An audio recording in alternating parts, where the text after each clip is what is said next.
PA Muhammad Riyas മന്ത്രി vote ചെയ്യാനായി ബൂത്തിലെത്തിയിരിക്കുകയാണ്. നേരത്തെ കോഴിക്കോട് സരസ്വതി വിദ്യാനികേതനിലാണ് PA മുഹമ്മദ് റിയാസിന് വോട്ട് ചെയ്യാനായി മന്ത്രി എത്തിയിരിക്കുന്നു. തത്സമയ ദൃശ്യങ്ങളാണ് നമ്മൾ കണ്ടത്. നേരത്തെ മുഖ്യമന്ത്രി പിണറായി വിജയനും ഭാര്യ കമലാ വിജയനും മക്കളായ വീണ വിജയനും വിവേക് വിജയനും വോട്ട് ചെയ്യുന്നത് നമ്മൾ കണ്ടിരുന്നു. ഇപ്പോൾ മന്ത്രി PA മുഹമ്മദ് റിയാസ് വോട്ട് ചെയ്യാനായി എത്തിയിരിക്കുകയാണ്. അദ്ദേഹത്തിന് മുമ്പ് തന്നെ ഭാര്യ പിണറായിയിലെ ബൂത്തിൽ വോട്ട് ചെയ്തിരുന്നു. മന്ത്രിയും അങ്ങനെ തന്റെ സമ്മതിദാനാവകാശം വിനിയോഗിക്കുകയാണ്. അതിനുശേഷമുള്ള പ്രതികരണം എന്തായിരിക്കും? മുഖ്യമന്ത്രി കോൺഗ്രസിനെതിരെ ആഞ്ഞടിക്കുകയാണ് ചെയ്തത്. LDF ചരിത്ര വിജയം നേടും, UDF ശക്തി കേന്ദ്രങ്ങൾ പിടിക്കും എന്നാണ് മുഖ്യമന്ത്രി പറഞ്ഞത്.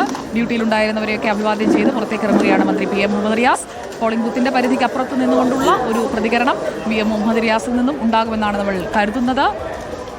VS രഞ്ജിത്ത് നമുക്കൊപ്പം. VS രഞ്ജിത്ത്, മുഖ്യമന്ത്രി സർക്കാരിന്റെ തുടർച്ചയെക്കുറിച്ച് പറയുന്നു, അതുപോലെ തന്നെ മികച്ച വിജയത്തെക്കുറിച്ച് പറയുന്നു, അതോടൊപ്പം നിലവിലുള്ള വിവാദ വിഷയങ്ങളെക്കുറിച്ചും പറയുകയാണ്. ഇനി മന്ത്രി PA മുഹമ്മദ് റിയാസിന്റെ പ്രതികരണം ഈ പ്രചാരണ വേളയിൽ നമ്മൾ പലവട്ടം കണ്ടതാണ്. ഇന്നത്തെ ദിവസം പറയാൻ പോകുന്നത് എന്തായിരിക്കുമെന്നൊരു ആകാംക്ഷ രഞ്ജിത്തിന് ഉണ്ടല്ലോ അല്ലേ?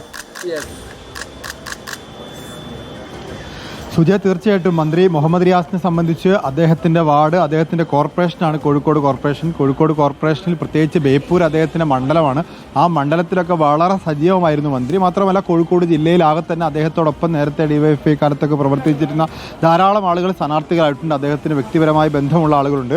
അങ്ങനെ അദ്ദേഹം വളരെ സജീവമായി പ്രചരണ രംഗത്തുണ്ടായിരുന്നു കോഴിക്കോട് ജില്ലയിൽ. സംസ്ഥാനത്താകെ അദ്ദേഹം പ്രചരണത്തിലുണ്ടായിരുന്നു. സർക്കാരിൻ്റെ ഭാഗം എന്ന രീതിയിൽ സർക്കാരിൻ്റെ വികസന നേട്ടങ്ങൾ എണ്ണിപ്പറഞ്ഞുകൊണ്ടും പ്രത്യേകിച്ച് ഇന്നലെ കൊട്ടിക്കലാശത്തിലൊക്കെ പൊതുമരാമത്ത് വകുപ്പിന്റെ നേട്ടങ്ങളെക്കുറിച്ച്, കോഴിക്കോട് മീഞ്ചന്തിലൊക്കെ വരാൻ പോകുന്ന പാലത്തെക്കുറിച്ച് അദ്ദേഹം എടുത്തു പറയുന്നുണ്ടായിരുന്നു. അപ്പോൾ സ്വാഭാവികമായിട്ടും കോഴിക്കോട്ടുകാർക്ക് അദ്ദേഹത്തിന് ഒരുപാട് കാര്യങ്ങൾ കോഴിക്കോടിന് വേണ്ടി പറയാനുണ്ടാവും. സംസ്ഥാനത്തിന്റെ മൊത്തം രാഷ്ട്രീയത്തെക്കുറിച്ച് സംസാരിക്കാനുണ്ടാവും. അദ്ദേഹം ഇപ്പോൾ സരസ്വതി വിദ്യാനികേതൻ ഡിവിഷൻ ഇവിടുത്തെ പോളിംഗ് ബൂത്തിൽ 5ാമത്തെ ബൂത്തിൽ അദ്ദേഹം വോട്ട് രേഖപ്പെടുത്തി. അദ്ദേഹത്തോടൊപ്പം സ്ഥാനാർത്ഥിയായിട്ടുള്ള ഡോക്ടർ S ജയശ്രീ കൂടിയുണ്ട്. ജയശ്രീ ആരോഗ്യ സ്റ്റാൻഡിംഗ് കമ്മിറ്റി ചെയർപേഴ്സണാണ് ഇത്തവണ. അതുപോലെ തന്നെ ഇനി വരുന്ന കൗൺസിലിൽ ഒരുപക്ഷെ ഡെപ്യൂട്ടി മേയറായി പരിഗണിക്കപ്പെടുന്ന കാൻഡിഡേറ്റ് കൂടിയാണ് doctor S Jayashree. Doctor S ജയശ്രീക്കൊപ്പമാണ് മന്ത്രി മുഹമ്മദ് റിയാസ് ഇപ്പോൾ വോട്ട് രേഖപ്പെടുത്താൻ എത്തുന്നത്. മന്ത്രി ഇപ്പോൾ നമ്മൾ ട്രൈപോഡുകൾ സെറ്റ് ചെയ്തിട്ടുള്ള ഭാഗത്തേക്ക് പ്രതികരണത്തിന് വേണ്ടി എത്തുകയാണ്. ഇവിടെ ക്യാമറ മുഴുവൻ സജ്ജീകരിച്ചിട്ടുണ്ട്. ഈ ഭാഗത്തായിരിക്കും നമ്മൾ മന്ത്രിയുടെ പ്രതികരണം പ്രതീക്ഷിക്കുന്നത്.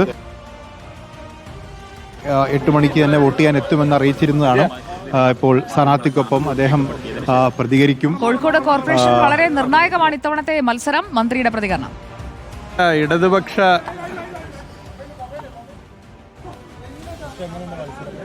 ഇപ്പൊ സെറ്റാക്കി എല്ലാവരും റെഡി ഒറ്റടിക്ക് ടീച്ചറെ കൊണ്ടേക്ക് നമ്മളെ കണ്ടില്ല, ടീച്ചറെ കാണട്ടെ.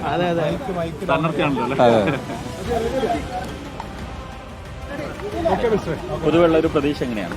അല്ല, ഇടതുപക്ഷ ജനാധിപത്യ മുന്നണിക്ക് അനുകൂലമായ രാഷ്ട്രീയ സാഹചര്യമാണ് കോഴിക്കോടും സംസ്ഥാനത്താകെയും കാണാൻ സാധിക്കുന്നത്. അതിന് പല കാരണങ്ങളുണ്ട്. ഒരു പ്രധാനപ്പെട്ട കാരണം, സംസ്ഥാന സർക്കാരിനെതിരെ എവിടെയും ഒരു വികാരം കാണാനില്ല. സർക്കാരിന് അനുകൂലമാണ്. സംസ്ഥാന സർക്കാരിൻ്റെ ജനക്ഷേമ പ്രവർത്തനങ്ങൾ, വികസന പ്രവർത്തനങ്ങൾ, ഇത് പൊതുവെ ജനങ്ങളാകെ സ്വീകരിച്ചിട്ടുണ്ട്.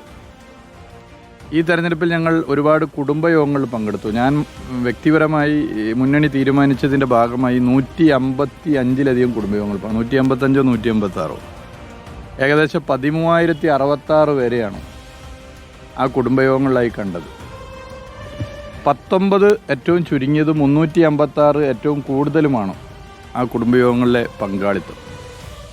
ഈ മന്ത്രി PA മുഹമ്മദ് റിയാസിന്റെ പ്രതികരണമാണ് നമ്മൾ കണ്ടത്. വോട്ട് ചെയ്ത ശേഷം ഇപ്പോഴത്തെ സർക്കാരിന്റെ സാഹചര്യങ്ങളെക്കുറിച്ച്, സർക്കാരിനെതിരെ ജനവികാരമില്ല തുടങ്ങിയ കാര്യങ്ങളാണ് മന്ത്രി പറഞ്ഞത്.